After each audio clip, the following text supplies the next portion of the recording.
Hola familia de Viento Recio, qué bueno que nos vemos una vez más y que tuviste la oportunidad de conectarte en nuestra reunión del día de hoy. Vamos a tomar unos momentos para alabar a nuestro Dios y para acercarnos a su presencia con la alabanza. Usa tus labios, cántale con alegría y gózate unos minutos para que lo hagamos juntos en comunión.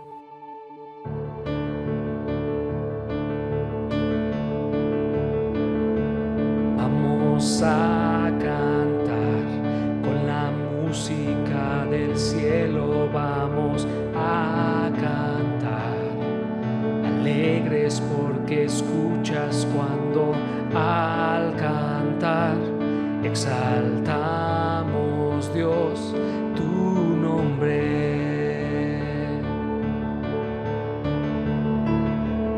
Vamos a cantar con la música del cielo, vamos a cantar, alegres porque escuchas cuando al cantar exaltamos, Dios, tu nombre.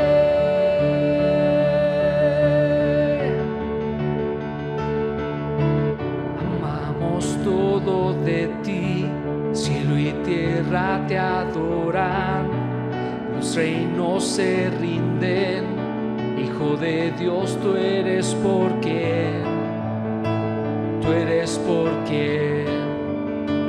vivimos hoy.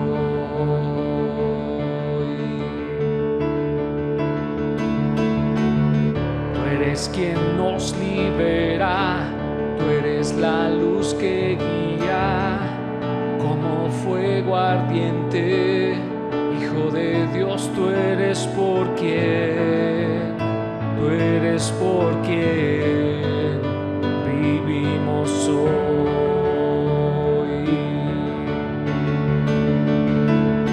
Vamos a cantar con la música del cielo, vamos a cantar, alegres porque escuchas cuando al cantar exaltamos, Dios, tu nombre.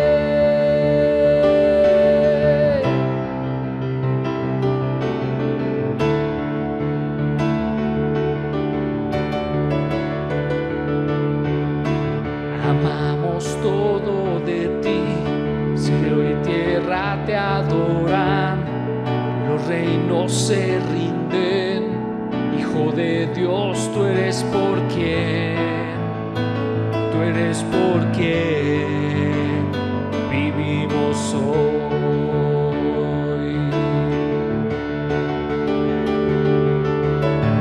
Tú eres quien nos libera, tú eres la luz que guía, como fuego ardiente, Hijo de Dios, tú eres por quien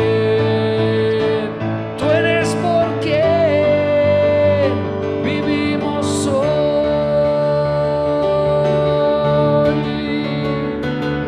Y vamos a cantar con la música del cielo, vamos a cantar, alegres porque escuchas cuando al cantar exaltamos, Dios, tu nombre.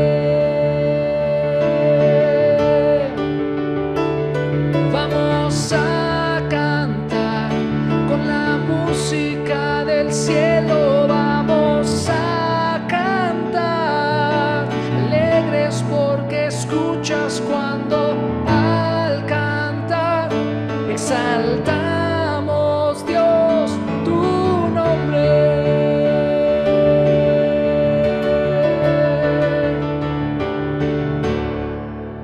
Exaltamos tu nombre, oh Dios. Este día, Padre, con nuestro corazón entonamos un canto, Señor, uniéndonos a los ángeles del cielo que te dicen: Santo, Santo, Santo.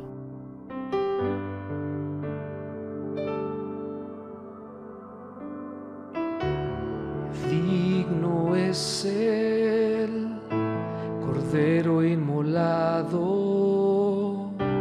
santo, santo es Él. canta un canto nuevo aquel que misericordia da. Santo, santo, santo, Dios todopoderoso, ¿quién fue, quién es y quién vendrá? Con toda la creación yo alabaré al Rey. Tú eres mi todo y yo te adoro.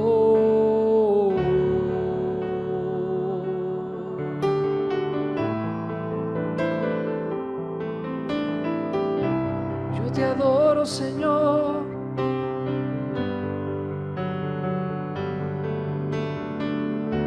Los arcoíris llenos de vida, relámpagos, voces de trueno, alabanza y gloria, fuerza, honra y poder, sean solo a ti, mi Rey.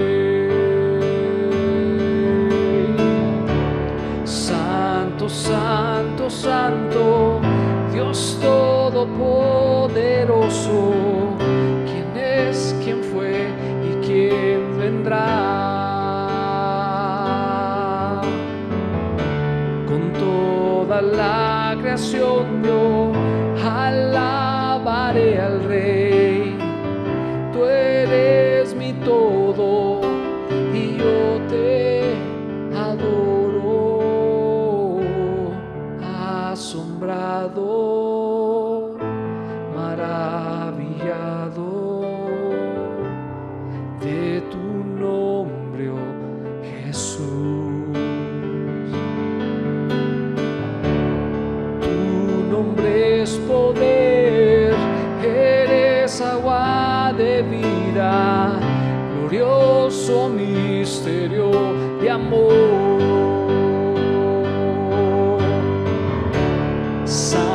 Santo, santo, Dios todopoderoso, ¿quién fue, quién es y quién vendrá? Con toda la creación yo alabaré al Rey. Tú eres mi todo y yo te adoro. Santo, santo, Dios todopoderoso, ¿quién fue, quién es y quién vendrá? Con toda la creación yo alabaré al Rey. Tú eres mi todo y yo te adoro.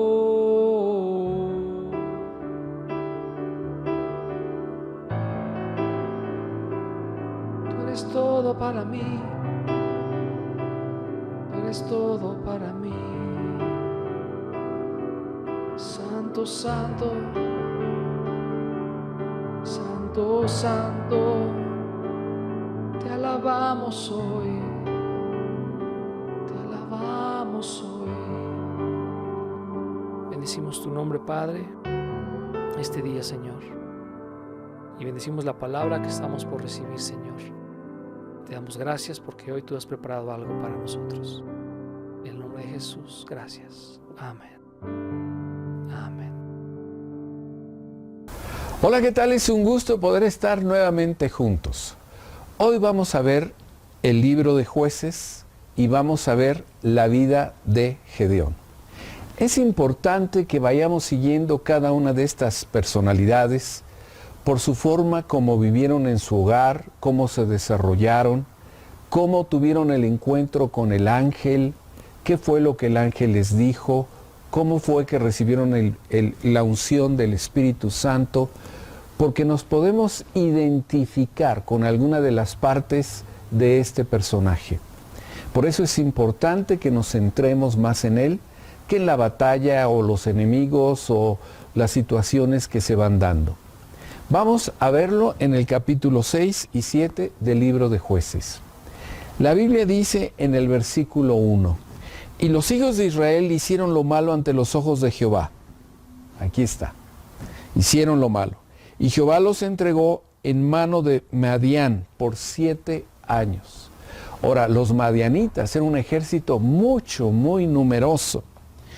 Y la mano de Madián prevaleció contra Israel. Y los hijos de Israel, por causa de los madianitas, se hicieron cuevas en los montes y cavernas y lugares fortificados. La situación al principio es que Gedeón, al igual que todos los demás, vivían en cuevas, tenían miedo, era demasiado el ejército de Madián y podían cultivar en algunos pedacitos por aquí, por allá, ¿verdad?, de trigo para poder alimentarse. Pero la gente de Madián iba localizando dónde ellos tenían escondido lo que era su provisión, se la saqueaban, se la quitaban, de tal manera que se quedaran sin alimento. Aquí tenemos a Madián y a su familia con un problema. Y el problema es, viven en cuevas, no pueden salir de ahí, están prácticamente refugiados mañana, tarde y noche, y solamente salen para poder cultivar o para poder hacer que aquellas cosas relacionadas con la alimentación puedan ser realmente de bendición. Por otro lado, hablando de Madián, podemos darnos cuenta que su familia era muy religiosa, de tal manera que su padre era el encargado de poder estar al pendiente de Baal y de poder ver que la gente cuando llegue adorara al ídolo. Imagínate. Entonces, este es el trasfondo de lo que podemos hablar de la vida de Gedeón. Y bueno, en este tiempo nosotros vemos que de repente llega un profeta y en el versículo 8 el profeta dice, yo os hice salir de Egipto y os saqué de la casa de servidumbre. Os liberé de la mano de los egipcios y de la mano de todos los que os afligieron, a los cuales eché de delante de vosotros y os di su tierra. Y dijo, yo soy Jehová vuestro Dios. No temáis a los dioses de los amorreos en cuya tierra habitáis, pero no habéis obedecido a mi voz. El profeta va diciendo, no habéis obedecido a mi voz. Ahora esta gente está escondida por todas partes. Y lo que nosotros vemos, esa es la condición y la situación en la que se encuentran. Gedeón estaba haciendo su trabajo. Estaba tratando de poder sacar el alimento. Cuando en el versículo 12 nos dice, y el ángel de Jehová se le apareció y le dijo, Jehová está contigo, varón esforzado y valiente. Fíjate bien que un ángel se le aparece. Ahora, si a ti y a mí se nos aparece un ángel, inmediatamente ponemos atención a lo que el ángel está diciendo y, por supuesto, que le ponemos atención. Y él, con toda la tranquilidad, le dice, Señor mío, si Jehová está con nosotros, le reclama. ¿Por qué nos ha sobrevenido todo esto? ¿Y dónde están todas sus maravillas que nuestros padres nos han contado, diciendo, no saca Jehová de Egipto? Ahora Jehová nos ha desamparado y nos ha entregado en manos de los madianitas. Y esa es su queja. Cuando una persona está sufriendo, inmediatamente la primera intención es quejarnos en contra de Dios y es muchas veces echarle la culpa a Dios de lo que estamos viviendo. Y entonces en el versículo 14 dice, mirándolo Jehová le dijo, ve con esta tu fuerza y salvarás a Israel de la mano de los madianitas, ¿no te envío yo? Entonces él respondió, Señor mío, ¿con qué salvaré yo a Israel? He aquí que mi familia es pobre y de Manasés, y yo el menor de la casa de mi padre.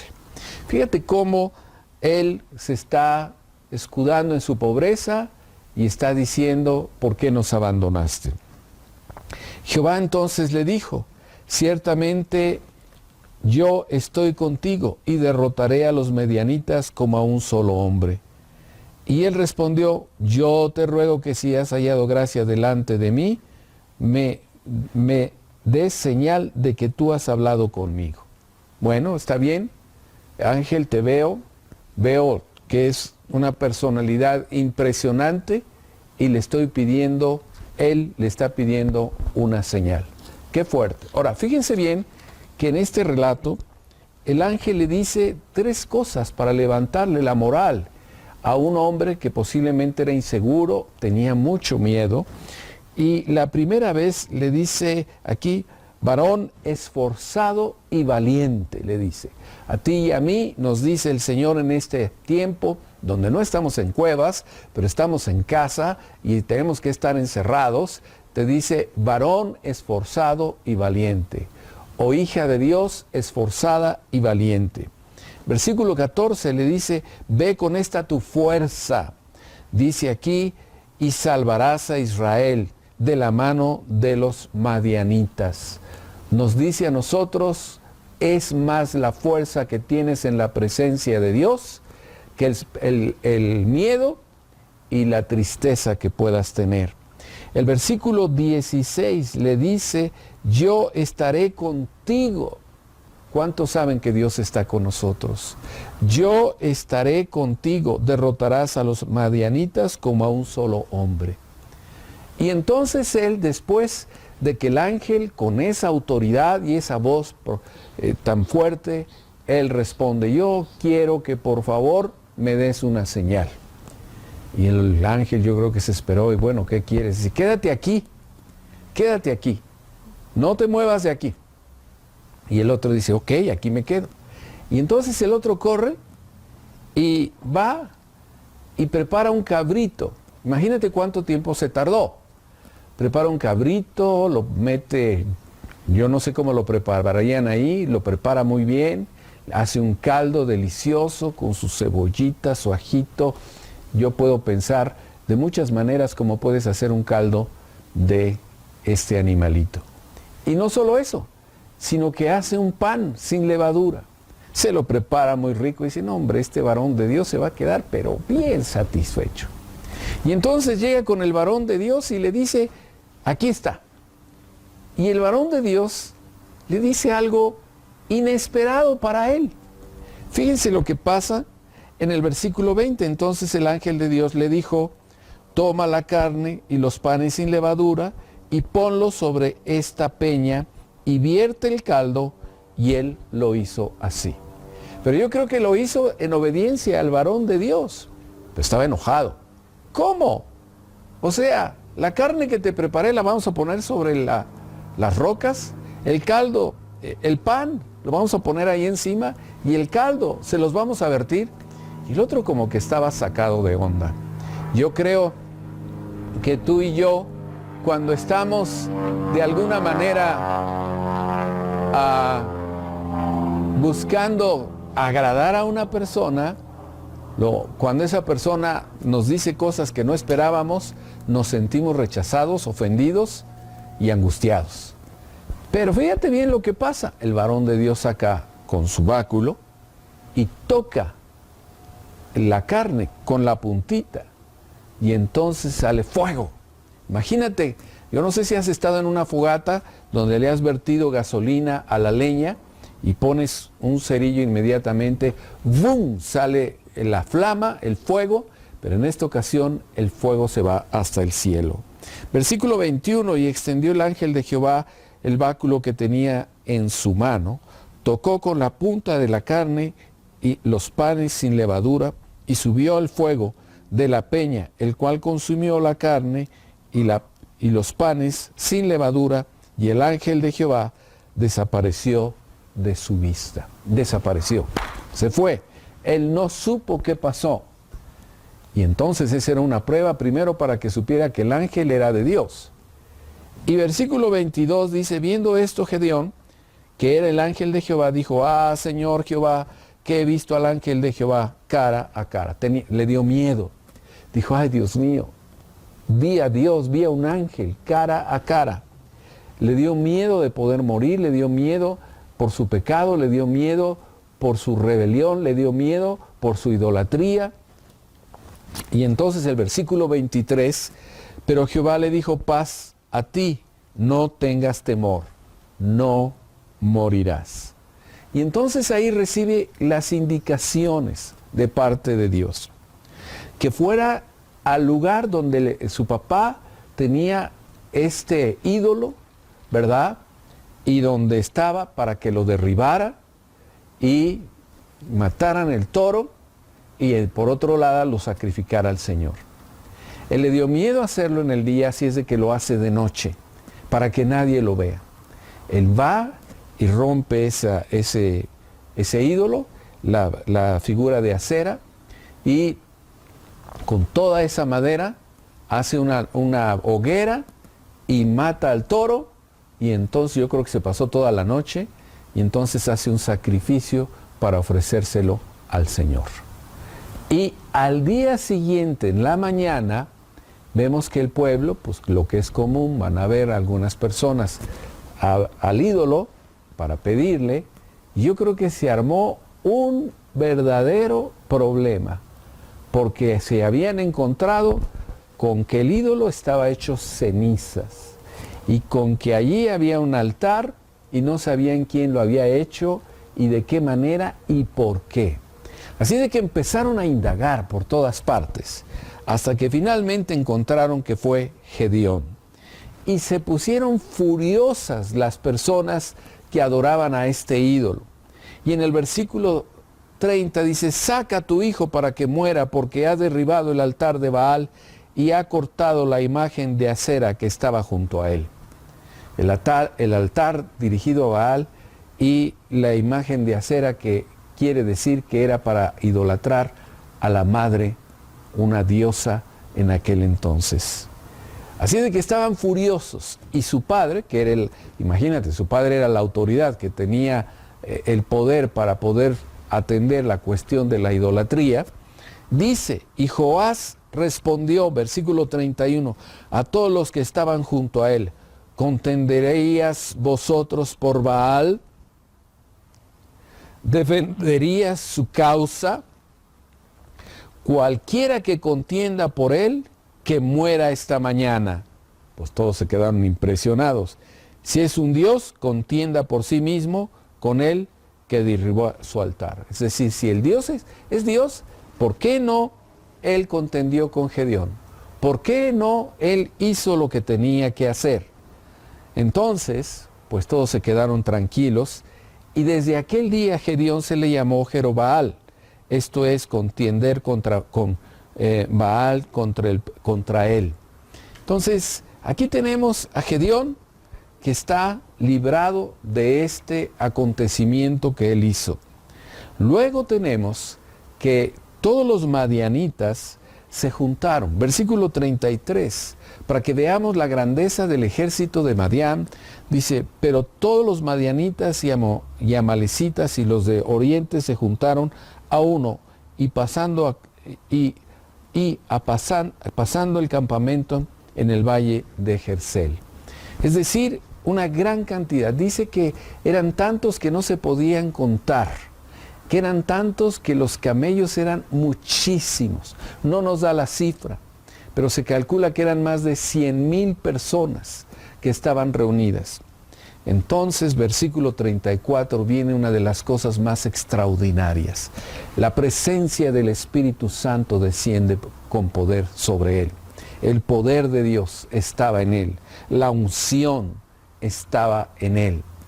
¿Qué es lo que hace esta unción en la vida de este hombre libertador Gedeón? 34. Entonces el Espíritu de Jehová vino sobre Gedeón, y cuando éste tocó el cuerno, los abisaitas se reunieron con él. y envió mensaje por todo Manasés, y ellos también se juntaron con él.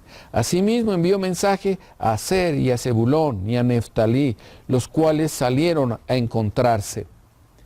Primer cosa que vemos, la autoridad que tenía era para que todos los demás se reunieran alrededor de él. Segunda cosa, esperaban un mandato para decir cómo iban a enfrentar a los madianitas. Tercer cosa que vemos es cuando Dios te da autoridad, Dios te da y te respalda, la gente se pone debajo de tu autoridad sabiendo que eres una persona enviada por Dios. Él era ungido, él ya fue reconocido como un libertador, y así es como vemos que sucede esto. Y bueno, ya están todos listos para la batalla, pero Gedeón sigue desconfiando. Gedeón se ve que es una persona insegura, a pesar de que ya tuvo un encuentro con el ángel, y a pesar que cuando derribó el ídolo y no lo mataron, él sigue teniendo desconfianza. Y entonces le dice al Señor, Señor, yo te pido una señal.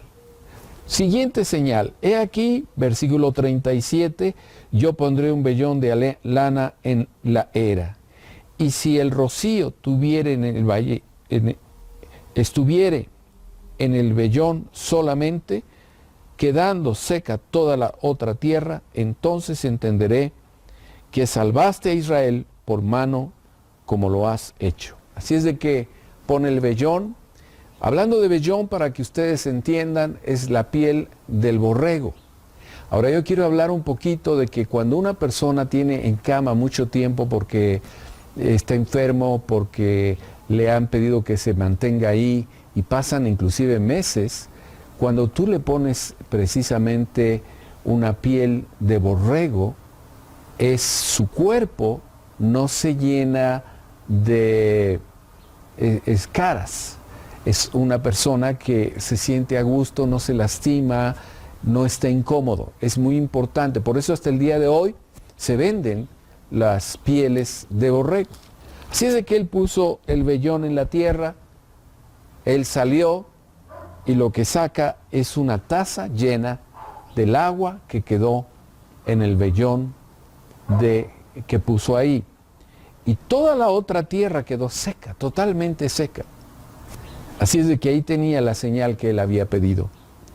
Pero le pide una segunda señal.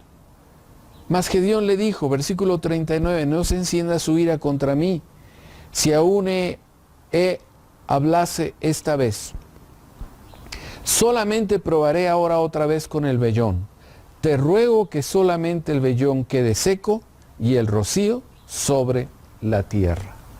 Y bueno, exactamente sucede como lo pide.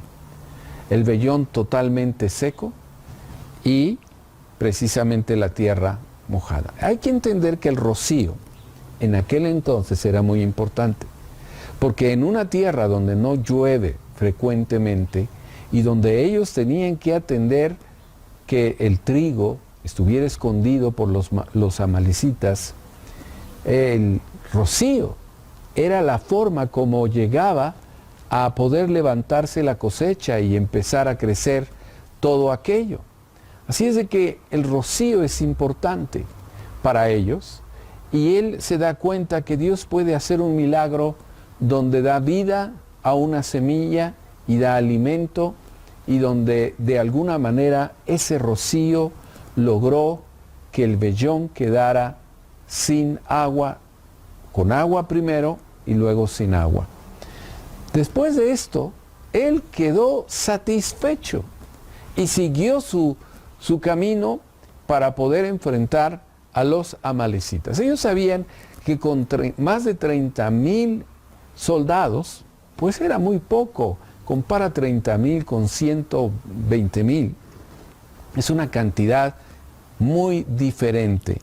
Sin embargo, Dios le habla otra vez en el capítulo 7 y le dice, el pueblo que está contigo es mucho para que yo entregue a los madianitas en tus manos. No sea que se alabe Israel contra mí, diciendo, mi mano me ha salvado. O sea, ellos se quedan, ¿cómo? Si estamos batallando para creer que los vamos a vencer. Dice, yo no quiero que ustedes el día de mañana digan que ustedes los vencieron y que yo no tuve nada que ver. Así es de que lo que vamos a hacer es que te los vas a llevar al río. Número 1, los que tengan miedo, los que estén temerosos, los que no quieran ir a la guerra. Y era muy lógico que no quisieran ir a la guerra por sus familias, ¿verdad? O sea, pensaban que posiblemente iban a morir.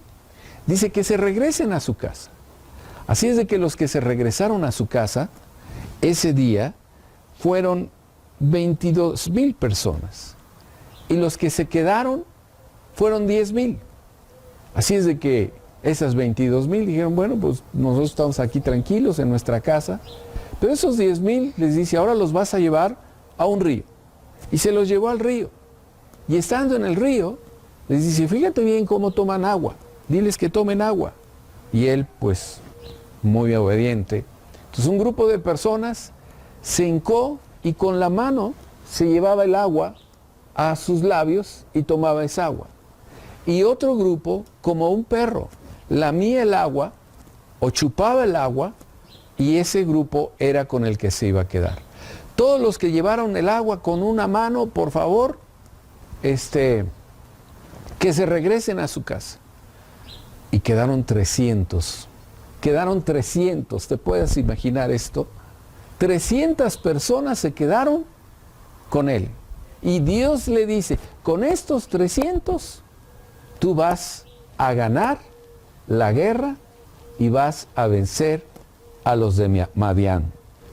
Así es de que el otro dijo, bueno, ya no le quedó otra más que obedecer, ya no podía pedir más pruebas, ya no podía decir nada más que obedecer a la palabra y a la presencia de Dios.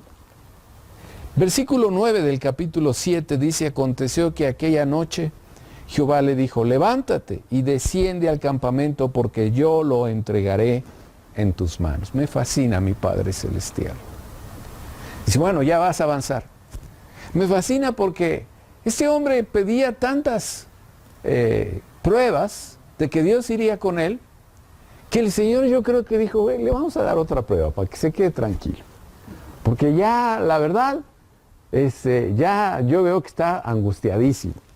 Versículo 10 dice, si tienes temor de descender, baja tú con Fura, que era la persona que estaba con él, baja tú con Fura, tu criado, al campamento.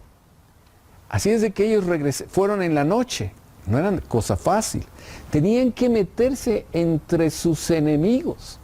Ahí ves todas las tiendas, toda la gente dormida, y estos tenían que avanzar en medio de la noche entre sus enemigos. Hasta que llegaron a una tienda donde había 2 personas dentro de esa tienda hablando, y uno le decía al otro, ¿tú qué crees? Que tuve un sueño. Veía un pan de cebada que rodaba hasta el campamento de Madián, y llegó a la tierra, y la golpeó de tal manera que cayó, y la trastornó de arriba abajo, y la tienda cayó. Ese es el sueño. El otro espantado le dice, y su compañero respondió, eso no es otra cosa sino la espada de Gedeón, hijo de Joás, varón de Israel. Dios ha entregado en sus manos a los madianitas. Ahora, esto es algo tremendo porque ellos tenían un ejército muy poderoso. Y Gedeón escuchó todo eso. Podemos ver varias cosas aquí. El pan de cebada era lo que comían los pobres. Gente que apenas si podía tener recursos para poder hacer un pan. Así es de que lo que él está soñando es que los pobres que están en las montañas, es decir, Israel, viene con todo su poder. Número 2, el nombre de Gedeón está diciendo, lo está escuchando precisamente con sus enemigos. Cuando tus enemigos mencionan tu nombre, es porque te tienen miedo y tú eres más que victorioso en Cristo Jesús. Y número 3, ellos declararon que ya habían perdido la guerra. Así es de que Gedeón regresa, versículo 15, lo primero que hace es que se pone a adorar a Dios. Cuando sabes que la batalla es tuya, no hay otra cosa más bella que adorar al Señor con todo tu corazón y proclamar su presencia. De ahí entonces va con estos 300, distribuye en 3 lugares, toman en un lado la mano derecha lo que es la corneta, ¿verdad? Lo que es precisamente, dice aquí en el versículo 16, y repartiendo los 300 hombres en 3 escuadrones, dio a todos ellos trompetas en su mano, cántaros vacíos con teas ardientes dentro del cántaro. Por un lado, tenemos que el Señor les da para poder tocar, y por otro lado, las teas ardiendo. Y de pronto vemos que van avanzando. Y en el triunfo lo tenemos en el versículo 20. Dice, y tocaron las trompetas, quebrando los cántaros, ¡pum!, como se oirían cántaros calientes, tomando en la mano izquierda las teas, o sea, no lo quebraron con las teas, las traían, no sé de qué manera, pero las traían en la mano, es decir, que despidieran luz. Y en la derecha las trompetas que tocaban y gritaron por la espada de Jehová y de Gedeón. Este ruido desconocido para todos, los cántaros, las trompetas, las teas hirviendo, lo hicieron de alguna manera